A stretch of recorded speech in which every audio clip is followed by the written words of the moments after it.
ಇವತ್ತು ತುಂಬಾ ಡಿಫ್ರೆಂಟಾಗಿ ಹೆಸರುಕಾಳು ಹಾಗೆ ಸಬ್ಸಿಗೆ ಸೊಪ್ಪನ್ನು ಸೇರಿಸ್ಕೊಂಡು ಬಾತ್ ರೆಸಿಪಿನ ಟ್ರೈ ಮಾಡಿದ್ದೆ. ಟೇಸ್ಟ್ ಅಂತೂ ತುಂಬಾ ರುಚಿಯಾಗಿ ಬಂದಿತ್ತು. ಯಾರೆಲ್ಲ ನನ್ನ ರೆಸಿಪೀಸ್ನ ಟ್ರೈ ಮಾಡ್ತಾ ಇದ್ದೀರಾ, ಈ ರೆಸಿಪಿ ಮಸ್ಟ್ ಟ್ರೈ ಅಂತಲೇ ಹೇಳ್ತೀನಿ. ಮಿಸ್ ಮಾಡದೆ ಟ್ರೈ ಮಾಡಿ. ಮೊದಲಿಗೆ ಒಂದು ಮಿಕ್ಸರ್ ಜಾರ್ಗೆ ಶುಂಠಿ, ಬೆಳ್ಳುಳ್ಳಿ, ಹಸಿಮೆಣಸಿನ್ಕಾಯಿ, ಚಕ್ಕೆ, ಲವಂಗ, ಏಲಕ್ಕಿ, ಸೋಂಪು, ಕೊತ್ತಂಬರಿ, ಪುದೀನ, ಅರಿಶಿನ ಪುಡಿ, ಸ್ವಲ್ಪ ನೀರನ್ನು ಸೇರಿಸ್ಕೊಂಡು ಫೈನ್ ಪೇಸ್ಟ್ ಮಾಡಿ ಎತ್ತಿಟ್ಕೊಂಡಿದ್ದೀನಿ.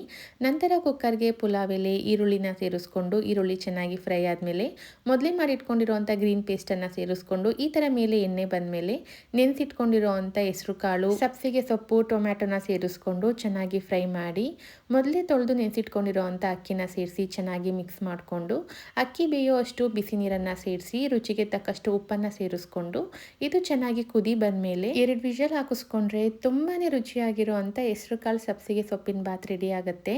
ಇದನ್ನು ನಿಮಗೆ ಇಷ್ಟ ಆಗೋವಂಥ ಚಟ್ನಿ ಇಲ್ಲ ರಾಯ್ತ ಜೊತೆ ಸರ್ವ್ ಮಾಡ್ಕೋಬೋದು. ಮಿಸ್ ಮಾಡದೆ ಈ ರೆಸಿಪಿನ ಟ್ರೈ ಮಾಡಿ.